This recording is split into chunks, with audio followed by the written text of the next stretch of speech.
موجودہ دور میں بلا شبہ مہنگائی میں حیران کن اضافہ دیکھنے میں آ رہا ہے۔ اگر یہ کہا جائے کہ آمدنی کم اور اخراجات زیادہ ہیں تو اس میں کوئی شک نہیں، لیکن اگر ہم اپنے اخراجات کو اپنی آمدنی کے مطابق رکھنے کی کوشش کریں تو اس بڑھتی ہوئی مہنگائی سے کم ہی متاثر ہوں گے۔ ہمارے دین اسلام نے ہمیں قناعت کے ساتھ زندگی گزارنے کا درس دیا ہے، جبکہ بعض احادیث شریف میں تو یہ بیان کیا گیا ہے کہ اللہ رب العزت قناعت اپنانے والوں کو پسند فرماتا ہے۔ لوگوں کی ایک تعداد ایسی بھی ہے جو کم آمدنی کے باوجود اپنے اخراجات کو بڑھا رہی ہوتی ہے۔ ہماری ایک تعداد ایسی بھی ہے جو ہوٹلنگ، نئی اشیاء کو خریدنا، بچوں کی بے جا خواہشات کو پورا کرنے سمیت فضول خرچی میں مصروف رہتی ہے اور پیسے ختم ہو جانے پر لوگوں سے سوال کرنا شروع کر دیتی ہے، جسے غیر اخلاقی اور معاشرتی اعتبار سے اچھا نہیں سمجھا جاتا۔ رزق حلال دے مجھے اے میرے کبریا،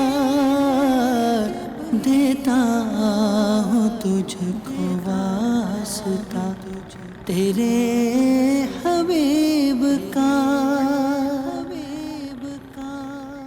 لوگوں کا قناعت کو اپنانے سے متعلق کہنا تھا کہ تھوڑے میں صبر کرنا ہمارے دین کا اہم جز ہے۔ ہمیں فضول خرچی سے بچتے ہوئے اپنی آمدنی میں ہی زندگی گزارنے کی کوشش کرنی چاہیے۔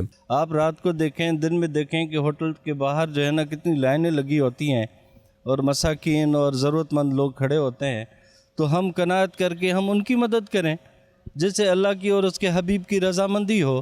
بہت سے ایسے اخراجات کرتے ہیں جس سے ہم خود ہی اپنی مشکل میں آ جاتے ہیں نا، کہ دو تین چار موبائل یوز کر رہے ہوتے ہیں۔ ایک موبائل سے کام چل سکتا ہے تو ایک موبائل رکھ لیں۔ زیادہ سے زیادہ یہ کہ کفایت شعاری سے کام کریں اور قناعت پسندی اختیار کریں اور بچت کریں۔ قناعت پسندی انسانی صفات کا وہ اعلیٰ ترین عمل ہے جسے اپنا کر وہ اپنی خواہشات کو اپنی ضروریات اور حالات کے تابع کرتا ہے اور زیادہ کی چاہت میں پڑنے کے بجائے صبر و شکر سے کام لیتے ہوئے اپنی آمدنی میں ہی خوش رہتا ہے، اور بلا شبہ ایسا شخص قابل تحسین ہوتا ہے۔